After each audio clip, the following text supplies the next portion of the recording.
I thank Government of India and the whole team here participating in this fair, Toy Fair, first of its kind, virtual. And I think it's a great opportunity for everybody to put their heads together and understand and the needs of the industry, and also what can we be done to grow this industry as a country. Um, Mr. Secretary, I would ask you to open with a few words of your about this event, what you see. Okay, thank you. Good afternoon, everyone. Ladies and gentlemen, I think this toy story, I'll call it a toy story, is a very important story India is venturing into. And Honorable Prime Minister rightly, sometime in August last year, shared his vision, both I think internally and externally through his Mann Ki Baat, that India should become a big hub for toy production. Now, world market is a big world market. $90 billion is there. And domestic toy industry is quite big, 1.75 billion. In next 5 years, it will go up to $3.3 billion.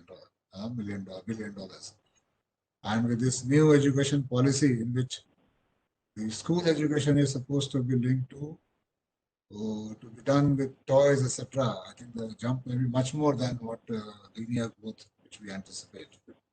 But unfortunately, what as Prime Minister rightly said, that we have less than 0.5% of the world market. And forget about the world market, even the domestic market, 80% is imported from neighboring countries. I mean, that is, I don't want to name them, but they're imported from neighboring countries. And it is unfortunate because it's not that we don't have a toy industry. Traditionally, from long times, we have a very rich history of toys. Any types, wood, metal, bamboo, terracotta, all these things, toys have been there. And different regions have unique styles, unique skills of making toys. For example, Tanjore had the Tanjore Bommai, the Tanjore doll, which they say. So every region had some toys which they were famous for.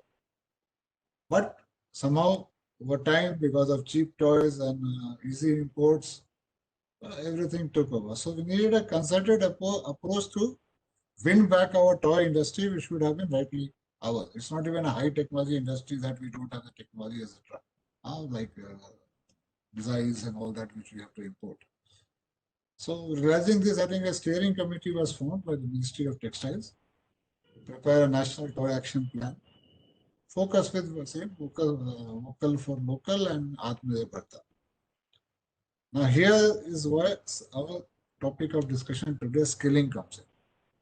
Now skilling per se may not lead to a growth of a sector. By skilling lots of people, the sector cannot grow. But absence of skilling will prevent a sector.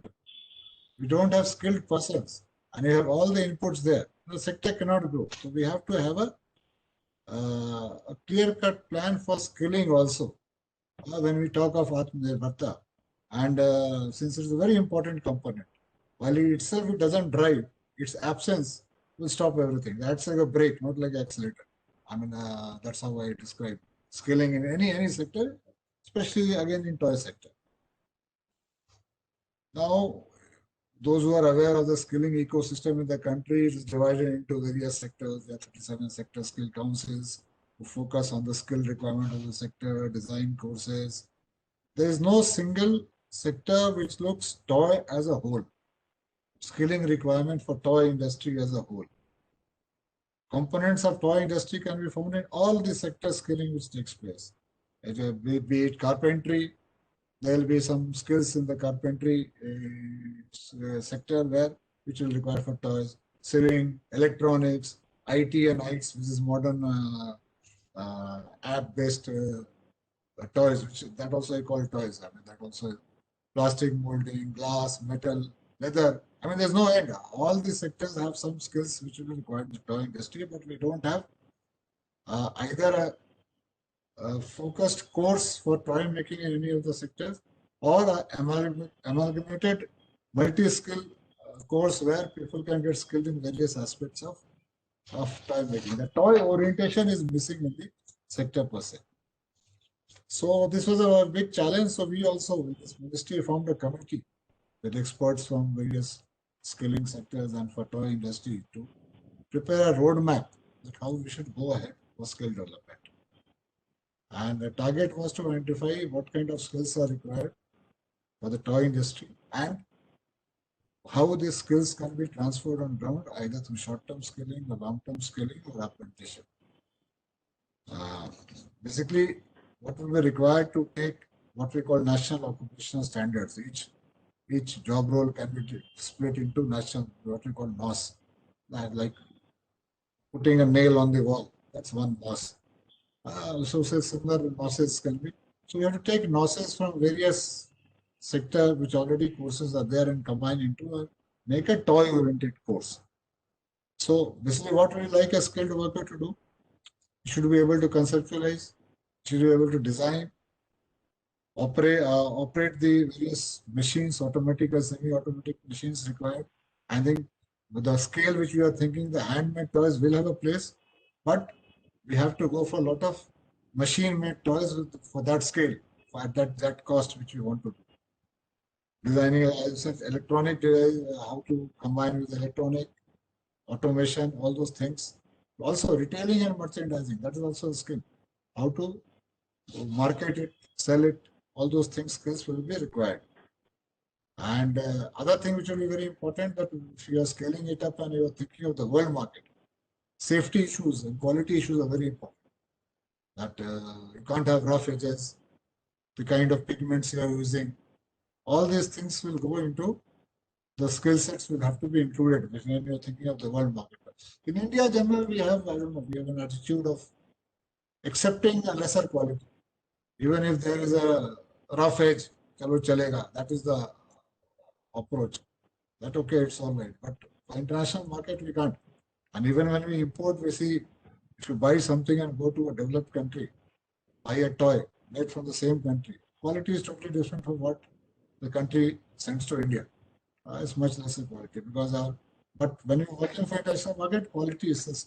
And quality depends on the kind of skills your worker is having. That kind of skill is very important. And so we have to develop the skills, and skills will have to develop with a deep engagement with the industries. What we think that perhaps two-pronged approach, a short-term approach for immediate skill needs and a mid-term approach for having a sustainable skilling supply system for the industry as required. In short term, what we can do, perhaps already various components, as I told, are getting skilled in various parts which are used in toy industry. We can take them and take them to a bridge course over 3 months, 4 months, so that the missing skills you can pick up.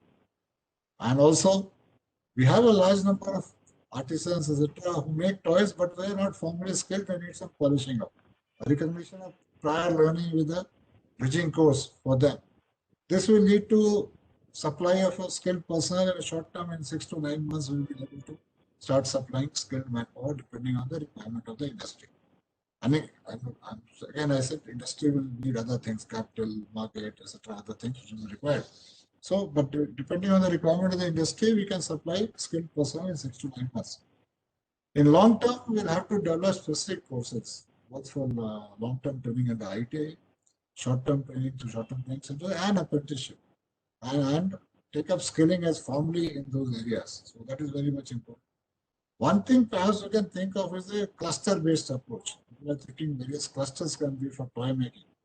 Each cluster can be linked to one ITI or one short-term training center, Pradhan Mantri Kaushal Kendra, which can act as a skilling center for employees on those sectors. And then industry partnership is very important. Apart from what I said in developing the courses, even the training, like ITIs have this dual system of training where a person does the initial theory and the initial basic lab course in the ITI, and final polishing it he does at the shop floor in the institute, so that once he graduates, he is ready to work in the factory instead of learning everything again. Because people say that what you learn in an institution, even from IIT graduate, he has to be trained again. So dual system of training, which we are trying to push very much in the long-term training. And apprenticeship should be encouraged. The toy industry should be taking up apprentices, because apprenticeship is actually one of the best methods of training skilled person to creating a large skilled person, pool of skilled person. The last point we like to add that can understand large companies will come in mass manufacturing, but we need to develop some micro entrepreneurs, self-employed people who will employ people also. So, and from this skilling ecosystem, we can, through a brief orientation course and aptitude assessment, select people who are fit for entrepreneurship and take them through a small, what I call a mini MBA course of 2 months or something. And they end up with a project report, bank tie-up, funding, also link up with e-commerce sites where they can sell their toys, incubation support, all those things would be required for developing entrepreneurship at the micro level. Even at the larger level, but larger level, we already have institutions which can do it.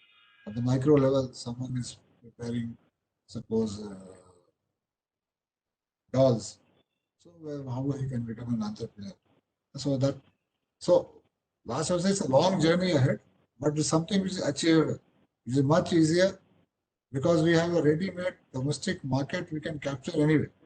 It's not that, and the international market will automatically come in if we develop a good quality ecosystem, cost-effective ecosystem for the domestic market. Then we become competitive in the international market also. And skilling will have to play a major role, both in terms of quality and in terms of cost effectiveness. Basically, productivity. If the productivity is more cost effective, international market is driven by small margins.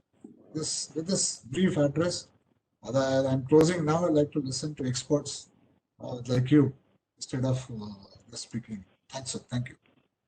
Thank you, Mr. Secretary.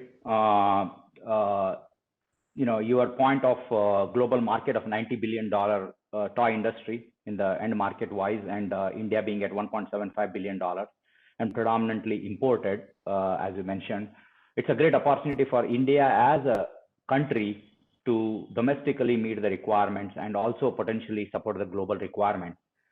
I would like to ask you one question before I get into the other panelists. This is a opportunity for providing jobs to a lot of unskilled people who are not even graduates of 8th, 9th, 10th grade. There is a great opportunity to do that because typically, based on our experience, our industry knowledge, it doesn't take more than 1 week of training to get people on the ground, on the job, and get them going, especially for mass production toys. Not the artisan toys, which needs a lot of skills, but there might have to be an incentive for industries to look into taking these people right off the street, unemployed people, to put them in the job the shortest period of time. If there is a way to do that in a short 1 week training, and that would be a great opportunity for people to get off the ground and taking a part-time agricultural job to an industry job, which could be a much better solution. What do you see? Is there any way this can fit into the system of skill development you have currently? I am not sure whether this 1 week training, the industry will be able to tell better. 1 week training of an unskilled person totally. 1 week training we have for people who have some level of skilling, and you need to upskill or value add to that skilling. That is okay. Because again, as I say, if you are trying to compete, you can't have semi-skilled and unskilled person who jugaad method won't work. But as you say, but two things can be done. As I said, the short term, we already have skilled person in various sectors, which the toy industry also wants to use. And there are also a lot of, because our employment percentage of the skilling system is 50 to 60%, not more than that, of people which we train. And we have developed that portal which we call the ASEEM portal, where your directory of all skilled person is available at a click of the mouse. 1.25 crore people are there on that. So suppose I want a toy which is based on some carpentry. I need carpenters whom I will take them through a 1 week training and make them. So I can get carpenters at a place which I want. Suppose I want somewhere in Pandharpur in Maharashtra. I want to have a factory and I want carpenters there. For Pandharpur, I can get 20 people, 30 people, carpenters. You see their skills, assess them, select, and take them through 1 week training. That is done. So that is possible. We can design 1 week training course, as I said, short-term courses to orient people who have already done the skilling, and they have to be oriented towards toy making. But taking totally unskilled person in 1 week, we can take them through a 3-month course, which are there, and we have to design those courses and make them, and that will be much more useful instead of trying shortcuts. For immediate needs, I think we should focus more on similarly skilled people who have to be oriented towards toy making. And that we can do in 1 week's time. That will be a better approach. And it's not that the industry is just now is ready to run straight and they're not finding skilled person. So if there's a good match, because they also will have a lead time, and we can have also skilled people in the same lead time. That is possible. Yeah. Let us not go for shortcuts. Or let us go more for a more sustained, because then again we'll get good, bad quality toys, and then again we will say that Bagal country se aa jata hai, use nahi kar sakte. I would support your thought of this cluster-based concept. Toy cluster is something which we need to do that, and ACUS announced that Koppal toy cluster in Koppal in Karnataka, and the Noida-based toy cluster has been announced by Toy Association.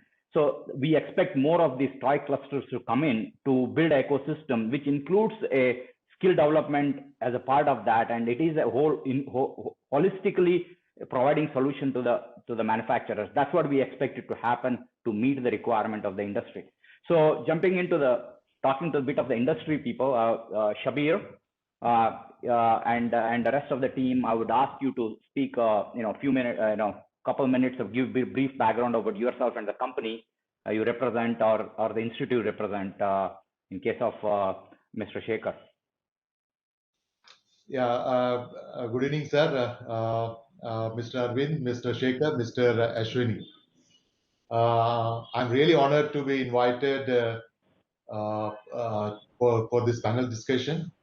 And I represent Fun School, which is India's leading toy manufacturer, and have been associated with this toy industry for over 29 years. So I started my career in the industry as a management trainee with Fun School and still continuing with the Fun School. So actually, I have seen the market and the manufacturing evolve in our industry. A big part of my career was in manufacturing and product development, and now I lead the international business and manufacturing division at Fun School. Thank you. I would like to move on to Mr. Shekhar from National Institute of Design. Give a brief background of yourself, sir. Thank you, sir. Thank you, Mr. Arvindji and Sabirji and Ashwini. So I am Shekhar, and I'm leading a department called Toy and Game Design at National Institute of Design. And this department is actually basically we are still 20 years. Since 20 years, we are running this course. It's a postgraduate course, and here actually we are taking 10 people in a batch to teach toy and game design. And in various sectors in toy and game sectors, the students are working. Also, a few of them actually are also entrepreneurs. They are also having their company. Mr. Ashwini, can you give a brief background of yourself and your company? Good afternoon, everyone. Thank you for having me here. I'm part of this company called Smartivity. So we are 4 partners in the company. So we graduated from IIT Delhi, and then we started this company around 5 years back. And unlike our peers, we tried to start something in toys industry. So it has been a 5-year journey. So we design everything in-house, we manufacture everything in India. So we own all the design IPs. And currently we are selling in close to around 18 odd countries outside India. Okay, thank you. Just as a brief background, myself, I'm chairman and CEO of ACUS. ACUS is a contract manufacturing company. It's not a brand. We don't own any toy brands ourselves, and we are contract manufacturer for global toy majors. And we have establishing a toy cluster in Koppal, India. This is the first toy cluster in the country to build a whole ecosystem to meet the requirements of domestic and global requirements. So just to get going, Shabir, can I ask you? You are one of the early guys in the industry. You are a brand. You are vertically integrated through manufacturing, and a great opportunity has come to your door in terms of a domestic market and also a global market with government policies and focus from the Prime Minister on a vocal for local, that concept. So how do you see this opportunity being panned out in next coming years for you as a company, and also how as an industry can leverage this? Yes, we actually we are in this this initiative of our own branding as a fun school, as it is one of the India's leading brand. And we initially we at the beginning of the years when we started, used to produce products which is probably of a different brand, and we used to in fact brand those fun schools, but the IP rights used to belong to the other multinationals. Then we realized that we have to come and we have to grow, and we have to see that our own Indian brands we have to grow. So this initiative we started probably about 7 to 8 years back. We had put up a very good design and product development team, and our marketing, they actually started looking at our own products. So we built one of the big one brands which we built for in the infant and preschool is Giggles. This is one of the big brands which we started about 7 to 8 years back. Now it has growing. I mean, it's almost growing every year about 20%. And we are adding up more and more new products with the design and product development team set up both in Chennai as well as in our factory in Goa.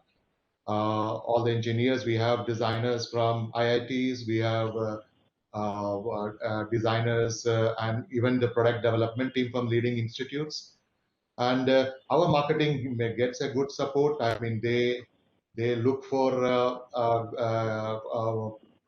products which is of the need of the market, and they interact with our design and development team and bring the initial primary concepts we get, and our design team refines those concepts, and the product engineering team builds on those engineering aspects of the product, and that's how we commercialize. And in fact, we have also started having a lot of advertisements of our brand, and that has seen a lot of growth of our brands in India. So we also have the two verticals, as you said, that's globally. Also globally, we are started participating in many of almost all the toy fairs. We go to US, we go to Nuremberg, we go to Australia. We extensive meetings we used to have, and we have now our footprints over 25 countries with our own brand. Yes, it is not in a very big way, but we have already started, and at these 25 countries right now we have, and we target to add up more countries in the coming months and years. Thanks, Shabir. Shabir, question is in the life cycle of the toy, all the way from concept design to the marketing of these products and selling and activities. Where do you see the skill constraint in your mind and in the industry today for the scaling to the level where we need to go to meet the requirements? See, one of the normally, when we work on for our global business, especially manufacturing for the bigger brands, one of the areas we have the gestation time. I mean, the product from the concept stage to the launch of the products, it is actually the 6 months is the time normally we have in our time. And even if it is for the products which involves a lot of tools like injection mold tools and all, these kind of products, in India, to give an example, we had a product last year. We had got a project from a company, leading toy company from US. So that project needed about 50 tools, 55 injection molded tools for those products. But in India, we found that there we could not find a tool maker who could deliver those 55 tools in this 4 to 5 months time. Plus,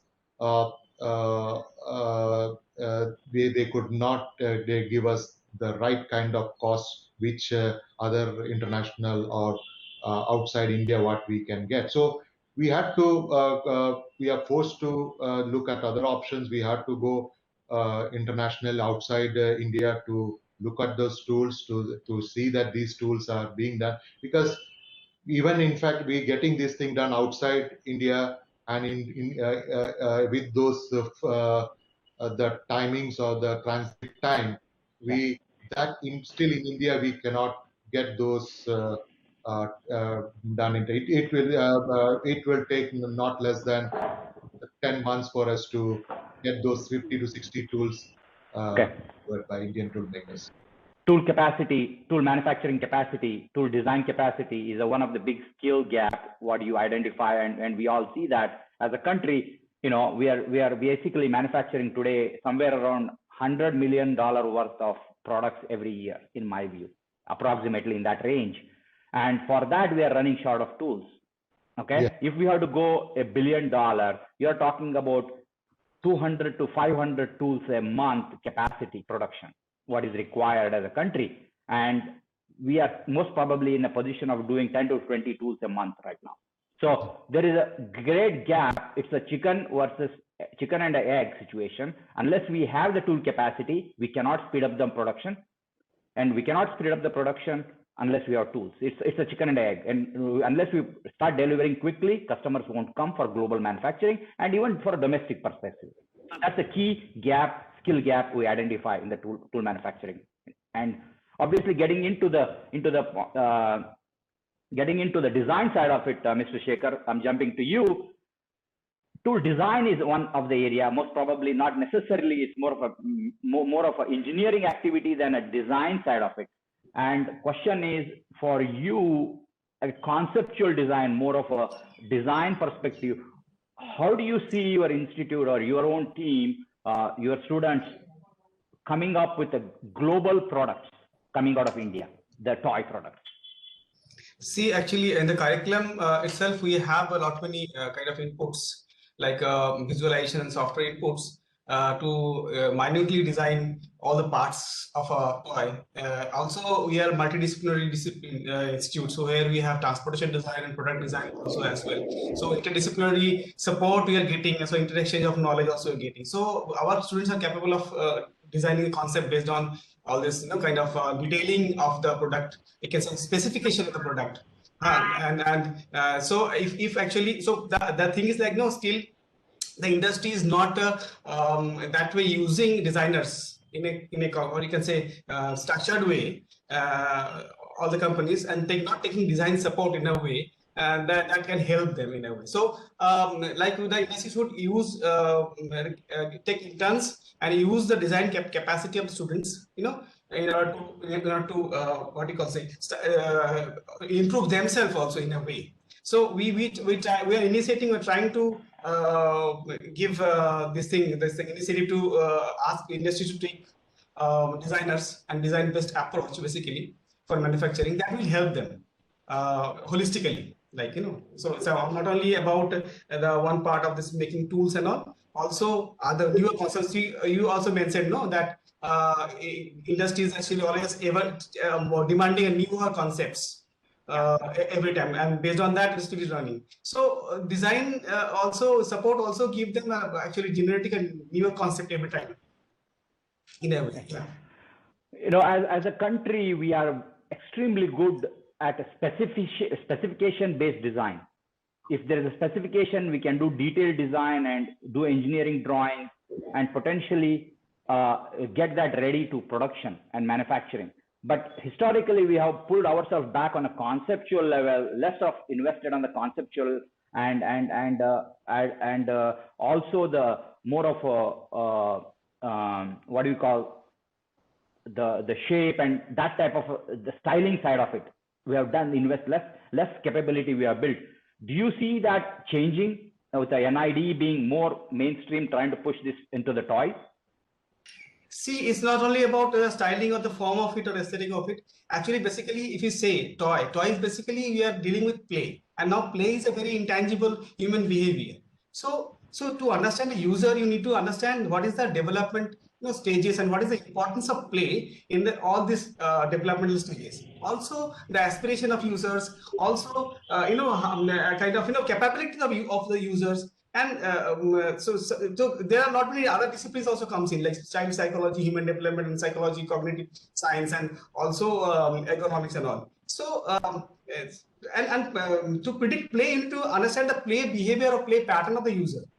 And also it is changing. So long back, 10 years back, 20 years back, the play pattern of a user was very different than now, because lot many influences is coming in. So design actually also supports to understand the user that what are the exactly play pattern of the user in a way. So that helps to understand and ideate a newer to support. Because toy basically is play is not there in the toy. It triggers the play behavior inside your any user. So the toy is an initiator. So to initiate the play behavior, you need some design user study and design intervention to it. Yeah. Apart from aesthetics. Thank you, Ashwini. The question to you is more of a follow-up on what we're discussing. You are a startup, have gone through the life cycle of developing the toy. You are leveraging India's software technology, software experience, capability, and also bringing experiential learning through your toy. So what has been your experience, and where do you see the skill gaps you saw when you developed these things product all the way from developing to the market, taking to the market? So for us, we position ourselves as a STEAM toy brand. So STEAM is science, technology, engineering, arts, and mathematics. So our purpose of designing any toy is whenever a child is playing through a toy, he gets to learn different concepts of science through it. So let's say, we did engineering from best institutes in the country, but what we thought is missing is right now is most of the learnings we had were book-based learning. So we are trying to inculcate curiosity into kids, so that like one of our products is like a hydraulic crane.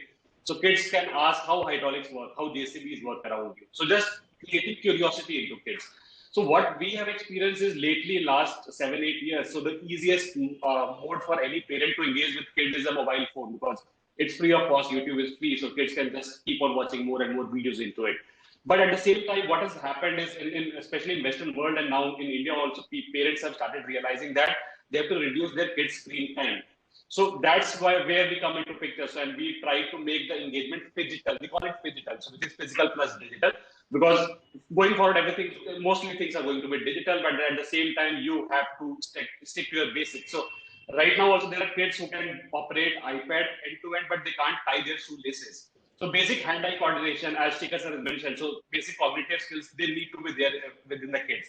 So what we have realized is the toy is a very tricky industry. Reason being, consumer is a different who is paying for the product, and the end consumer is a child. So both the stakeholders need to be happy. So parent is happy when child is learning through it, but child doesn't want to learn. They want to play through it. So the trick is, how do you inculcate learning while child is playing? So that's the tricky part, and with this, for this, we believe the more you interact, more you test with the kid, you can get better, because kids are evolving day by day, and every 2, 3, 4 years, kids' psyche keeps on changing. So you have to be up to date with the kids, keep on engaging with them, keep on testing with them, get in touch with them most of the time. That's how we believe it can help. So I call that as experiential learning in my way of looking at it, but you don't want kids don't want to add a learning word to it. They want to experiential playing, put it that way, and still unknowingly learning the theory or activity behind and the concept behind it. That's what I see. Most probably right. That's what you're propagating in your concept, in your product. Right. Okay. So it's a very interesting concept. Where do you see the gaps in terms of the skills, in terms of ability to develop more toys, for example? If you have to do more toys of this nature, where do you see the gaps? So most of the designers with whom we work, so very few are the designers who have started or worked in the toy industry as earlier. So most of the people, they are coming from different industry, then joining toy industry. So what we do typically we start with freshers, typically from NID or good in design institutes, and then they also take 6 months, 1 year, 2 years time to understand child psychology. So that I think if there is a design institute like NID has courses into toy design, I think NID is the only college which has courses into toy design. So if we have more such institutes training students into toy design or toy psychology, I think that can bridge a lot of gap, and the designers can be ready in, let's say, 3 months, 4 months, try with a training to start fresh in the toy industry. I have one follow-up question to you as an entrepreneur. What are the challenges you see to enter a toy industry, and what can be done to make it easier? So toy industry. So I can tell you about my peers from the institute or my friends who ventured into startups. So toy industry is not in the top priority list for most of the people, because as such industry was not a focus till, let's say, 2-3 years back. But the good thing what has started in last 5-6 months since August, when this focus on toy industry has started. So we foresee a lot of people getting into the industry. We foresee a lot of investors getting interested into the industry. Because earlier there was a challenge when we had to explain them what is the size of our industry, how do you foresee this growing industry, why there are not a lot of domestic players coming into the industry. But I think that cycle is changing in the last 6-7 months. And as we reduce dependence on imports, I think the industry is at the right spot to grow. And with the NEP new education policy coming in, this is going to explode for sure in the next 1 year, 2 years, 3 years time. Okay. Shabir, coming back to you, with respect to, toy industry needs a large number of people. If you look at other Eastern countries which have developed toy manufacturing, there are hundreds of thousands of people employed here. And that's an opportunity we have as a country. But one of the challenge we are seeing is, especially through the COVID and everything, this migrant workers issues. People moving from one location to the other location and able to settle and support that. What do you see the opportunity for local workers, developing them and getting into the workforce versus bringing in the migrant labor into meet the requirements? What do you see? Do you see the issue, challenges, and I have a follow-on question on that a little bit later. See, luckily, the factories where we have situated, that's one in Goa and 2 factories, which is near to Chennai, place called Ranipet.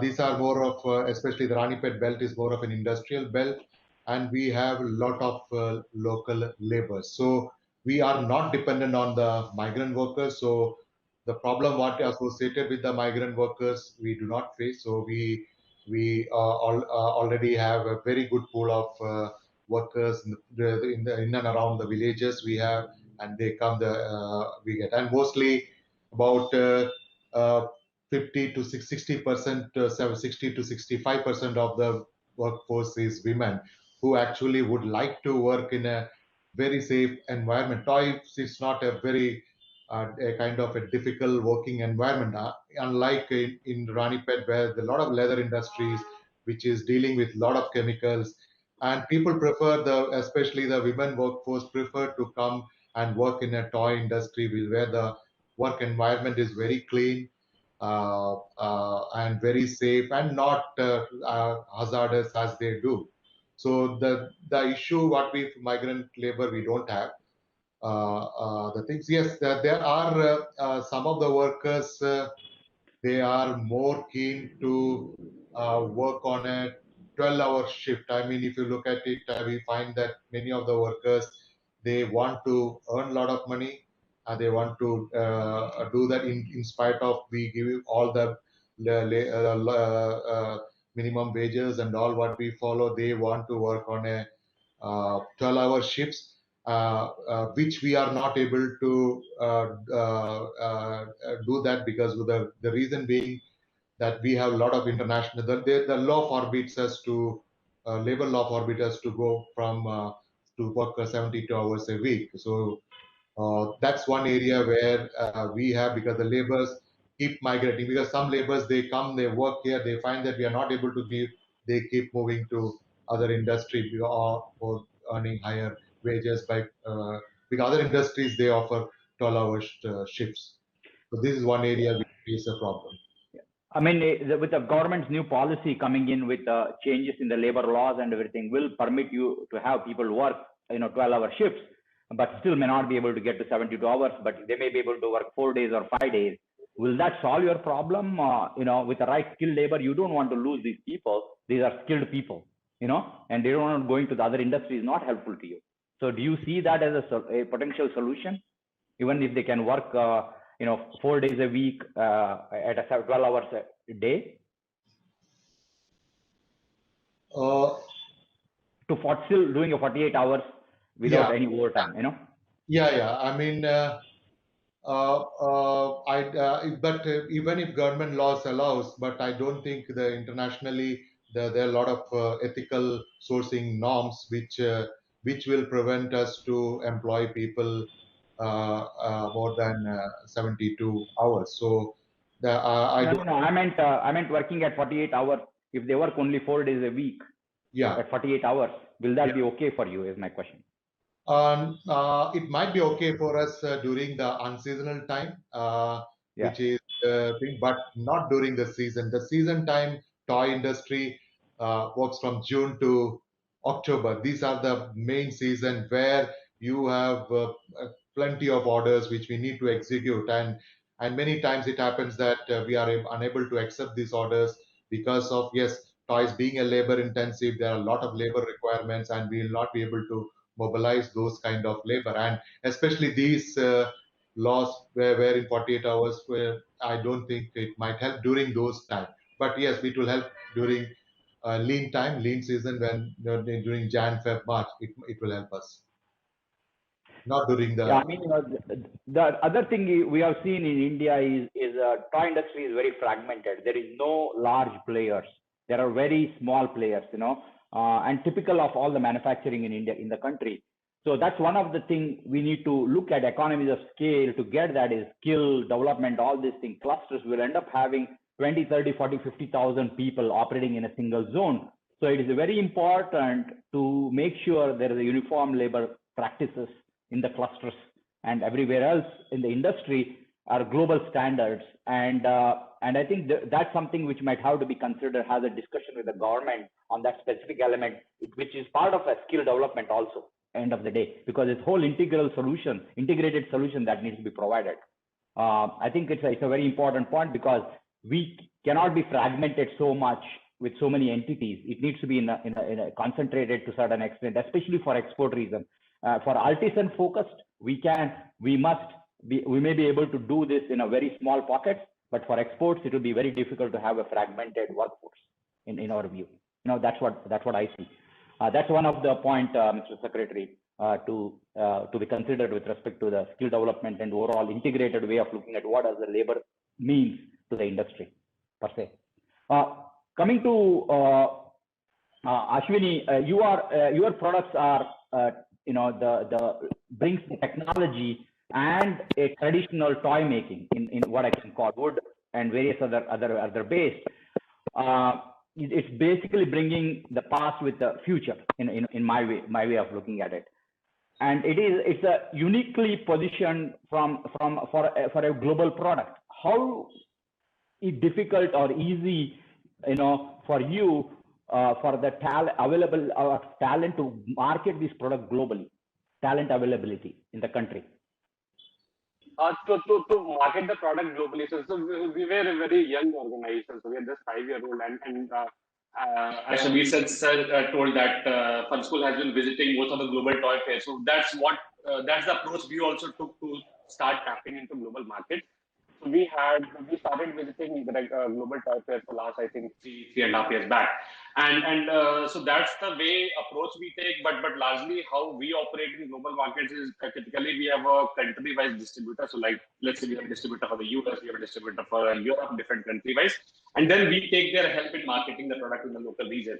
How we collaborate with them is like we help them with all the marketing material, with all the marketing collateral, and they are the ones who just, because they are expertise in their local region, so we just partner with them, use their expertise, we use our product knowledge, and that's how we try to create a hybrid model for a global customer base.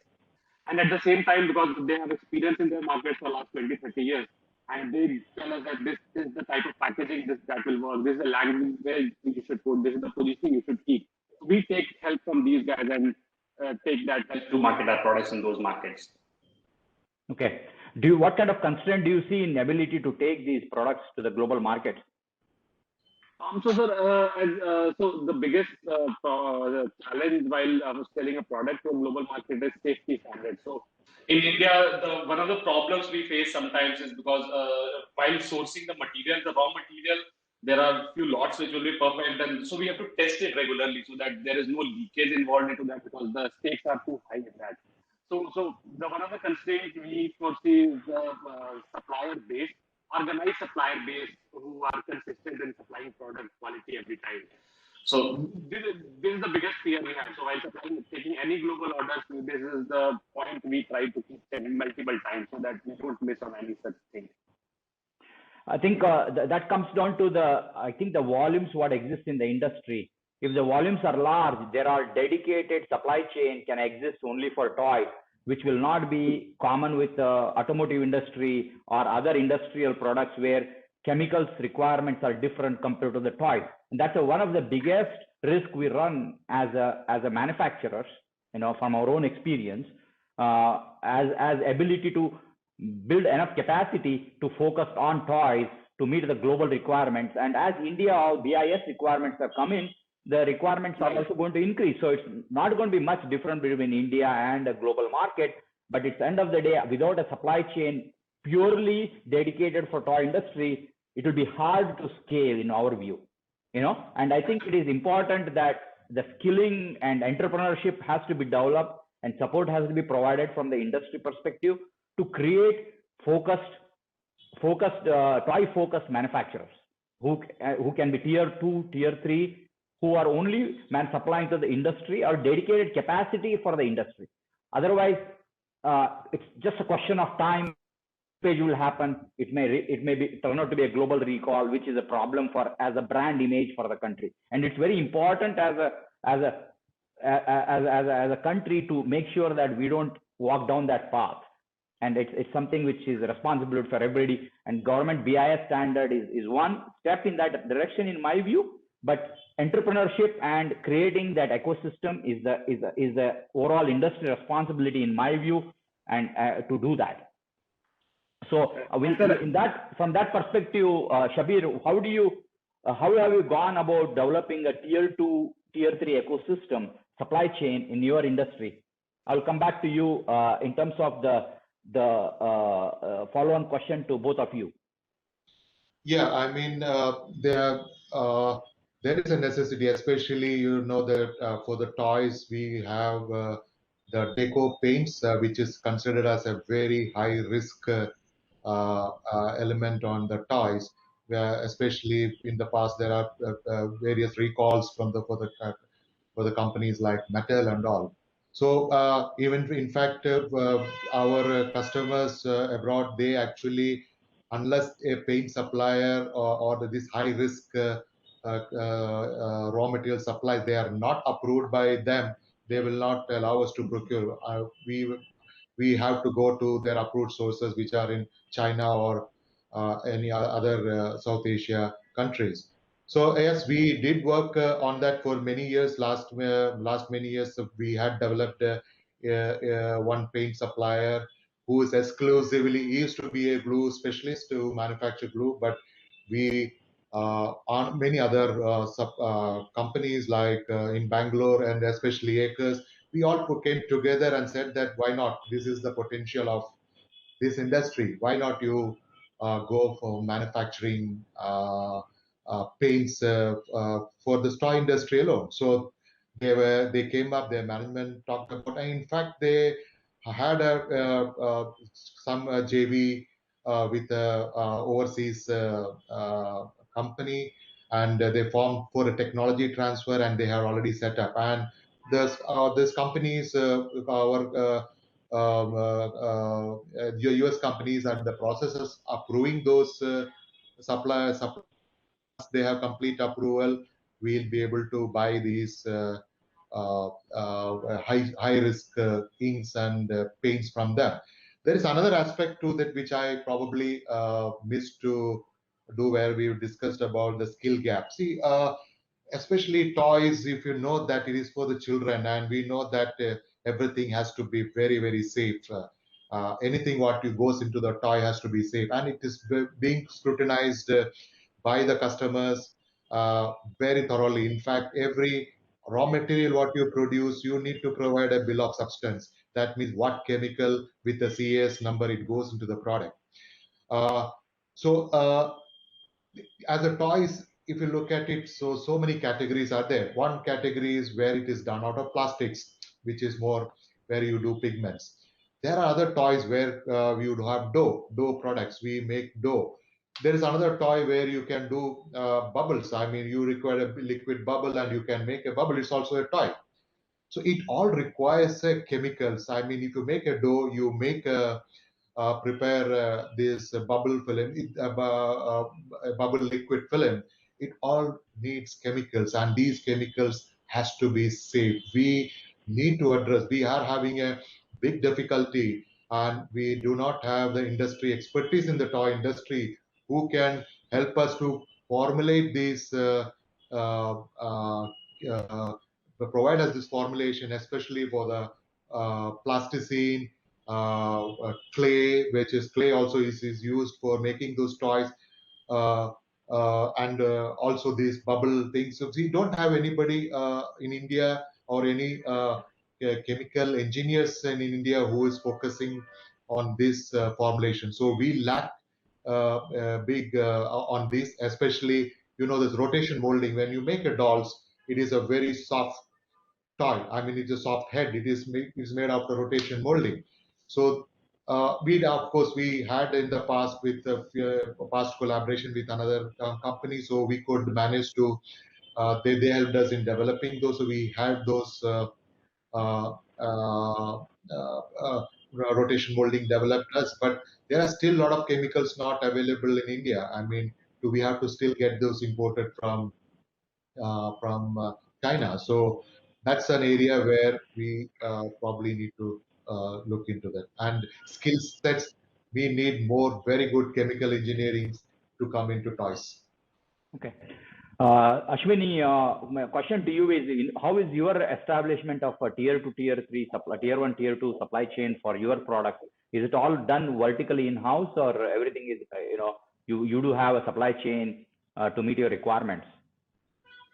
No, sir. So it's not done everything in-house. So we don't have any injection molding machines. So like we make MDF-based toys. These are all sustainable materials. So most of the manufacturing capability we have in-house is primarily laser cutting, and then other ancillary packaging division. So everything else like printing, everything else is outsourced. So typically what we do is we keep on looking for suppliers every time. But as I said earlier, the biggest pain point or challenge for us is to make sure the supplier keeps supplying same quality of material. So that thing, and that adds to a lot of cost because we have to get it tested, all the lots every time it needs to be tested. And parallelly keep on looking for different suppliers. Okay. Coming on to Professor Shekhar, with respect to this industry has outsourced design, product concept, and they develop products. Do you see, we don't have that yet in the country, and do you see that industry being developed over a period of time and licensing those toys to manufacturers like Fun School or Smartivity to do this thing? Do you see that, do you envision this developed coming out of the students of you, that skill scaling and supporting that kind of industry? Yeah, sure. Because the students actually already they are actually working in the industry, and most of the graduation project they do as a live project, and most of the industry, like even Smartivity also support them.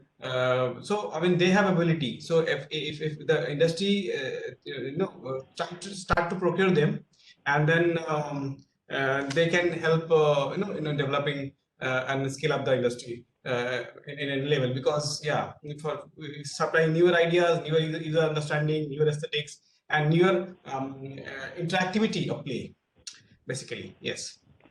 Okay. I think we are coming down to the last 5 minutes. I just wanted to take a minute and let the audience, if they have questions, there is going to be email address flashed on the bottom. They can email it to get any of the questions answered. We can respond to those questions offline. not an issue. Secretary, I would like to ask you, any concluding thoughts based on the discussions, what you heard, and any takeaways you would recommend, then I can sum it up, post that. So I'll just like to add that, I mean, this is an integrated approach, as some of you said, right from design to manufacturing and even large scale manufacturing. What you said is very important. At the small scale manufacturing, we won't get the economies of scale, and again, the toys won't be productive. But somehow I thought that skilling came off and on in the entire discussion. Though the topic was skilling. So, but request that industry to be focused on this part also, because without the industry's focus, the skilling may go haywire. We're skilling people on needs which the industry doesn't have. So it has to be upfront that what kind of requirement you need to have, what kind of training is required, what kind of skilled person. I'm not talking about the highest skilled person in terms of engineers and National Institute of Design products. I think that they will take care, they will develop. I'm more talking of the gray and blue collars, what kind of training they need. So industry has to come upfront and lay down the conditions and even participate in the process. Only then they will get and not think about the requirement for their factory only or for their enterprise only. That's very easy. Yeah. Like they're taking 100 people, training them, I can use them. We should create a pool of skilled workers. I mean, that only when the pool becomes big, the quality also goes up in the pool. And so that you have ready access to skilled workers when you expand, when you do anything. That's how progress can occur. Skilling for the industry itself is easy. I think I always say that everyone skills, you can take some unskilled person, train them for 6 months over time, and there will be enough for running your assembly lines. But I think you should look beyond that and look at this, creating a pool personnel of scaling up in this large pool, in this sector. That will be very useful through apprenticeship, through a system of training, laying down the parameters, what kind of skilling is required. Even we have a system of flexi MU where the industry can take an ITI and design the course for itself.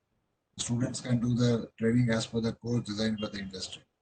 Once we become large, perhaps we can, but in the clusters we can work together and try the code design courses. All kinds of skilling and pressure. At that point, I can. Mr. Praveen Kumar, your point of skilling is a key.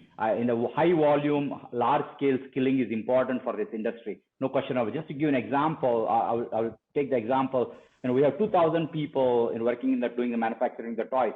Most of these are trained through our industrial knowledge center. They're part of they use the several government apprenticeship program, the molding coming out of a GTTC. They're trained. They come as trainees, apprentice. They go through these CPET experienced people. All these are used. All these are existing in the country, and we believe this is an integral part of scaling and delivering the skilled activities.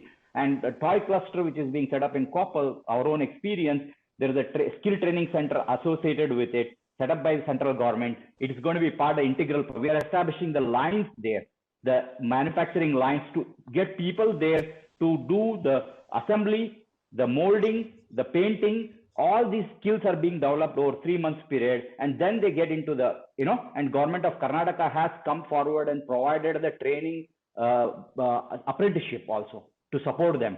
So it is an integral part, and industry cannot scale. If you're going to get 20,000 people in the job over next 24 months, there is no other way but to skill them, and industry has to do this, and the industry is committed to doing this. The clusters in what we said, Koppal and Noida, will show that, demonstrate over the coming years, and that will happen, and other clusters will come. This is not sufficient. This industry will end up having 4 lakhs people working in this industry in next 5 years, and it has to come through the skilling. That's, as a part of the industry and a chairman of the toy cluster initiative from Karnataka, that's my commitment to the industry and to the government. Thank you. Thank you. I think we're out of time. Appreciate everybody and the government of India for giving us an opportunity to speak here with Secretary Mr. Praveen Kumar and the rest of the industry. Thank you, everyone.